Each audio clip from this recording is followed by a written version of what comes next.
Hello everyone, welcome to CGPSC mains daily answer writing. आज है 13 अप्रैल। देखते हैं कौन से क्वेश्चंस थे जिनको हमको डील करना था, उनके मॉडल आंसर क्या हो सकते हैं और आज कौन से क्वेश्चंस हम लोग डील करने की कोशिश करेंगे, उस पर बात करेंगे। मेरा नाम है नीर निधि नंदेहा। चलिए शुरू करते हैं। कितने मार्कर क्वेश्चन के लिए कितने लाइंस होते हैं सीजीपीएससी में, ये स्लाइड से पता चल सकता है। मेंस की आंसर शीट अगर आपको देखनी है तो मेरे टेलीग्राम ग्रुप में जाके फाइल्स में देख लीजिएगा, जीएस की सैम्पल आंसर शीट डली हुई है। आज के जो क्वेश्चन है पेपर 4 में आप डील करना है कि describe the role of vermi compost in solid waste management. 8 number पे लिख लिए। How is nuclear energy formed, पहला पार्ट क्वेश्चन का। Give the names of nuclear reactors working in India, दूसरा पार्ट क्वेश्चन का। राइट द एडवांटेजेस, चौथा part. And write the disadvantages of nuclear energy, ये बता दीजिए आप 15 नंबर पे। तो ये दो पर्टिकुलर क्वेश्चन है एंड ये दो एग्जैक्टली 2019 मेंस में आए हुए क्वेश्चन है, तो इनके आंसर्स आप दीजिए। कल के जो क्वेश्चन है वो देख लेते हैं।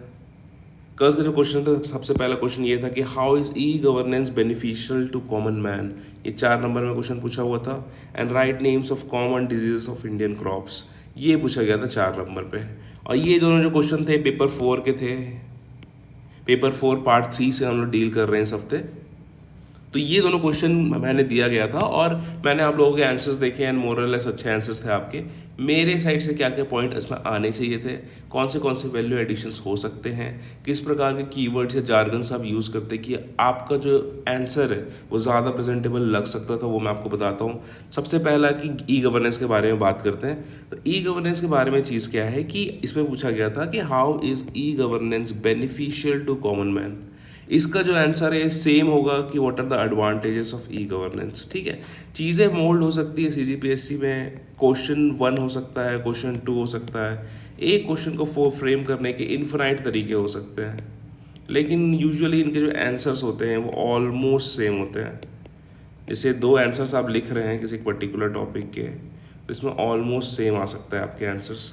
तो ये जो how is e governance beneficial to common man का आंसर है, ये मोर और less what are the benefits of e governance वाले साइड में जाएगा।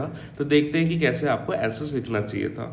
पहला ई गवर्नेंस का जो एडवांटेजेस है वो है कि पहला एक्सेसिबल है, 24/7 जा सकते हैं, कहीं जाने की ज़रूरत नहीं है। दूसरा कॉस्ट इफेक्टिव है, क्योंकि आपका एडमिनिस्ट्रेटिव वर्क और इंफ्रास्ट्रक्चर की रिक्वायरमेंट कम है तो आपके कॉस्ट कम हो जाएगी।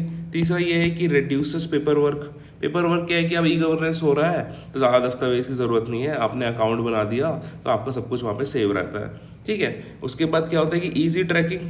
अब कोई भी आपका एप्लीकेशन है, कुछ भी उसमें आपको जो स्टेटस है वो आपको पता चल जाता है, तो यहाँ से आपकी ईजी ट्रैकिंग हो जाती है। यहाँ पे आप reduces paper work and red tapism भी कर सकते हो। रेड टेपिज्म क्यों भाई, अब आपको एक दफ्तर से दूसरे दफ्तर दौड़ना नहीं पड़ रहा है। जैसे फॉर एग्जांपल सीजीपीएससी का जब फॉर्म भराया जाता था अराउंड 2008, ठीक है, तो क्या होता था, लोग पहले पोस्ट ऑफिस से उसका फॉर्म लेते थे, फिर उसको भरते थे, फिर दौड़ा भागी करते थे पोस्ट ऑफिस के लिए। उसमें भी लास्ट दिन क्या हो जाता था, लाइन लग जाती थी पोस्ट ऑफिस में लंबी सी। इस कारण दिक्कत होती थी लोगों को, एक्सेसिबिलिटी कम थी, कॉस्ट भी ज़्यादा लगती थी, आने जाने का खर्चा, फॉर्म भरने का खर्चा, उसको पोस्ट करने का खर्चा, और उसके बाद वो पहुंचा या नहीं पहुंचा। फिर पेपर वर्क भी कम हो गया है, तो हम लोग को अब अपने नाम का इतना सारा क्यूआर नहीं भरना पड़ता है, नाम एड्रेस वगैरह का हम डायरेक्टली उसमें एंटर करते हैं और वो ले लेता है। ठीक है, अब इजी ट्रैकिंग है। अब यहाँ से हमने पोस्ट भेज दिया तो भले ही वहाँ पे कोड रहता है, लेकिन हमको पता नहीं रहता है कि हमारा एप्लीकेशन एक्सेप्ट हुआ है नहीं हुआ है।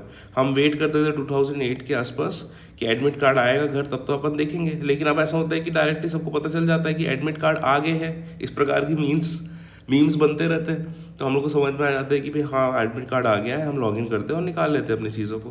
तो ईजी ट्रैकिंग होती है। उसके बाद क्या है कि भाई अब देखो कि अब जो करप्ट ऑफिशियल है और जो बेनिफिशियरी है, ये दोनों डायरेक्टली मिल नहीं रहे, तो ये इनको बोल नहीं सकता कि थोड़ा सा मिठाई की व्यवस्था कर दो करके। तो अब क्या हो गया कि रिड्यूस हो गया करप्शन, सब चीज़ एकदम ट्रांसपेरेंट चल रहा है। और उसके बाद लास्ट में एक कोविड-19 का भी आप ले सकते हैं कि सोशल डिस्टेंसिंग, ठीक है, और कोविड गाइडलाइंस फॉलो करने में भी ई गवर्नेंस ने बहुत क्रूशियल रोल प्ले किया, जिसके कारण पब्लिक हेल्थ सेफ गार्ड हुई।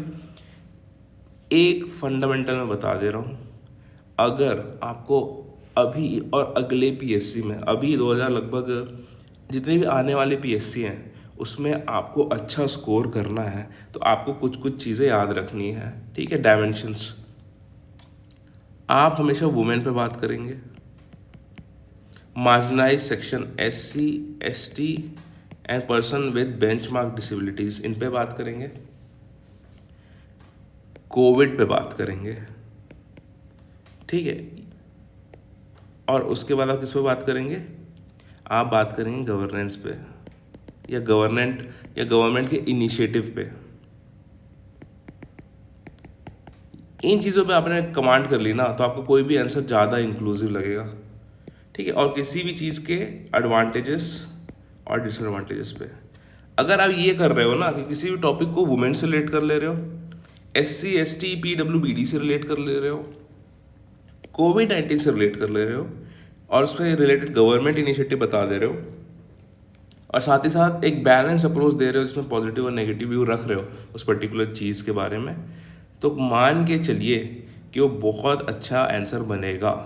फॉर एग्जांपल अगर मान लो बोल रहा है कि रूरल डेवलपमेंट, ठीक है, रूरल डेवलपमेंट हर कोई डील करता है, लेकिन अगर रूरल डेवलपमेंट के डायमेंशन आप ऐसे खोलोगे कि ना वुमेन का क्या रोल हो सकता है, SC ST PWBD का क्या रोल हो सकता है, गवर्नमेंट ने क्या इनिशिएटिव लिए हैं, रूरल डेवलपमेंट में क्या चैलेंजेस और अपॉर्चुनिटीज़ हैं, और COVID-19 के दौरान क्या क्या रूरल डेवलपमेंट में एडवांटेजेस हुए, अच्छे ट्रेंड दिखे, नेगेटिव ट्रेंड दिखे, तो इसको जब आप इंक्लूड करते हैं ना तो आंसर आपका हमेशा अच्छा दिखता है। तो women, SC ST PWBD, COVID-19, government initiative, positive negative, ये आपके आंसर में हमेशा होना चाहिए। अगर नहीं है तो try to put it in, ठीक है। जैसे अब ई गवर्नेंस में हमको समझ में आ गया कि ये चीज़ें हैं, तो ये देखो COVID-19 मैंने बता दिया है, ठीक है। लास्ट में जार्गन्स की बात करते हैं। जार्गन्स कुछ नहीं होते हैं, बड़ी बड़ी सुव्यवस्थित बातें होते हैं जो आप इधर उधर पढ़ लेते हैं, उसको अपने आंसर में इंक्लूड करेंगे तो बहुत अच्छे आंसर मिलते हैं। तो देखो यहाँ पे साइड में डाल दो smart, simple, mobile, accountable, responsive, transparent, ठीक है। इसको कीवर्ड्स को डाल दोगे ना तो ये 7 मार्क का क्वेश्चन है, इसमें इसको दिख जाए कि हाँ भाई इसने सही सही बातें करी है और क्या बात है, इसने स्मार्ट का भी जार्गन बना दिया है। तो 4 में ना लगभग हो सकता है आपको 4 भी दे दे और 3.5 भी दे दे आपको, ठीक है। तो इसको आप कर सकते हैं। कॉमन डिजीज में कुछ नहीं करना है, अगर आपके नोट्स में इंक्लूडेड नहीं था तो छत्तीसगढ़ में उगने वाले जो प्रमुख फसलें हैं, the common crops grown in Chhattisgarh, इनके जितने भी डिजीजेस का एक एक नाम कर लो आप, डैट्स इट, ज़्यादा नहीं है। धान का बता दो, गेहूं का बता दो, दलहन का बता दो, गन्ने का बता दो, कपास का बता दो, लेंटिल्स मतलब तिलहन के बारे में बता दो, बस इनके जो कॉमन डिसीजेस हैं ये लिख दो। ज़्यादा लिखने की ज़रूरत नहीं है, एक एक वर्ड भी लिखोगे ना तो 3 मार्क्स मिल जाएंगे 4 में। और हर क्वेश्चन में आप 3.5 नंबर नहीं खींच सकते, 4 में 4 नहीं खींच सकते। आपको क्या करना है, आपको करना है थोड़ा सा जो एवरेज परफॉर्मेंस है इससे थोड़ा सा ज़्यादा अच्छा करना है। अगर किसी को 2.5 नंबर मिल रहा है तो यहाँ पे 3 नंबर उठाने, डैट्स इट। अगर किसी को 1.5 नंबर मिल रहा है, बहुत टफ क्वेश्चन है, तो यहाँ पे आप 2 भी उठा लोगे तो it is more than enough, ठीक है। तो it's not about big efforts या big differences, it's about small differences adding up to become bigger and then biggest across 7 papers. तो ये आपको ध्यान रखना है। तो ये कॉमन डिजीज में इस प्रकार के आपके आंसर हो सकते थे। आप में से कई लोग के आंसर आए, लेकिन मुझे लगता है कि मोर और लेस मैंने डील कर लिया है। तो ये पर्टिकुलर जो आंसर है इसको आप लोग इंक्लूड कर सकते हैं अपने आंसर्स में, और आपके जो भी नए नए पॉइंट है मैंने भी देखे तो मोर और लेस ये यहीं पे थे, ठीक है। अगर आप CGPSC मेंस के टॉपिक वाइज स्ट्रैटेजी देखना चाहते हैं तो स्टडी आई की एजुकेशन एक चैनल है, उसमें आप सर्च कर सकते हैं, आपको मेरी प्लेलिस्ट मिल जाएगी। 1-1 घंटे के डिटेल्ड वीडियोस हैं across all 7 papers of CGPSC। मुझे नहीं लगता है कि CGPSC की इतनी ब्रॉड स्ट्रैटेजी अभी भी अवेलेबल है, और आई होप कि आने वाले सालों में जितने भी टॉपर्स हैं या फिर कोचिंग वाले वो सामने आके इस पर्टिकुलर स्ट्रैटेजी को डिस्कस करें कि मेंस में कैसे अप्रोच किया जाता है, क्योंकि स्ट्रैटेजी की बहुत ज़्यादा कमी है। जब मैं प्रिपेयर कर रहा था तो ऐसा कुछ भी नहीं था जिससे मुझे एक रेफरेंस मिल सकता था। आई वॉज लकी इनफ कि मेरे पहचान में, मेरे इमीडिएट फ्रेंड सर्कल में सिंगल डिजिट रैंक वाले बहुत सारे लोग थे। रैंक 3, रैंक 2, रैंक 8, रैंक 10, इस प्रकार के टॉप 10 वाले बच्चे हैं मेरे आजू बाजू से। तब मुझे रियलाइज़ हुआ कि हर बच्चा टैलेंटेड होता है, बस ये होता है कि उसके पास एक मेंटर नहीं होता है जो आपको उसकी प्रॉब्लम्स को बताए कि इस पर्टिकुलर स्टेज में आपको क्या करना है। तो usually I am trying to fill that void कि ये जो स्ट्रैटेजी की कमी है कि आप CGPSC में प्रीलिम्स को कैसे फेस करेंगे, मेंस को कैसे फेस करेंगे, इंटरव्यू को कैसे फेस करेंगे, ये जो पर्टिकुलर चीज़ें इस पर मैं अपने ओपिनियन शेयर करता हूँ। ये 100% ऑथेंटिक ओपिनियन नहीं होते हैं, लेकिन मेरे जो एक्सपीरियंसेस हैं, मेरी जो समझ है इस पर्टिकुलर एग्जामिनेशन को लेके, जो मुझे लगता है कि उस टाइम पे अगर आप कर लेंगे तो आपके लिए ज़्यादा अच्छा होगा, तो वो मैं अपने इस प्लेटफॉर्म के थ्रू शेयर करने की कोशिश करता हूँ। मेहनत करते रहिए आप लोग, आपको रिजल्ट्स डेफिनेटली मिलेंगे। अगर आप मुझे फॉलो करना चाहते हैं सोशल मीडिया में तो ये मेरी इंस्टाग्राम आईडी है। टेलीग्राम चैनल से जुड़ जाइएगा कि इस पर्टिकुलर वीडियो के जो क्वेश्चंस हैं इनके आंसर्स लोग टेलीग्राम में ही सबमिट करते हैं। आप ग्रुप में पहुंच जाइए, आपको समझ में आ जाएगा कैसे कैसे कौन सी चीज़ करनी है। इसका एक चैट ग्रुप भी बना हुआ है, वहाँ पे बहुत से पॉजिटिव डिस्कशन होते हैं और लोग रिव्यू कर रहे हैं एक दूसरे के आंसर्स को। तो वहाँ पे भी जाके आप डिस्कस कर सकते हैं और देख सकते हैं कि आपके जो फेलो एस्पिरेंट है वो किस प्रकार से अप्रोच कर रहे हैं एग्जामिनेशन को। इस कोड को आप डायरेक्ट स्कैन करके पहुंच सकते हैं मेरे CGPSC वाले चैनल में। सब्सक्राइब कर लीजिएगा इस चैनल को ताकि जितनी भी इंफॉर्मेशन है CGPSC से रिलेटेड वो आपसे मिस ना हो। मेहनत करते रहिए। 3-4 दिन की सरकारी छुट्टी है, इसमें ट्राई करेंगे कुछ और एक्स्ट्रा वीडियोस लाने के लिए। आप लोग मेहनत करते रहिए, मैं अपने साइड से मेहनत कर रहा हूँ। एट द एंड डेफिनेटली कुछ अच्छा होगा। इजाज़त लेते हैं आपसे। जय हिंद।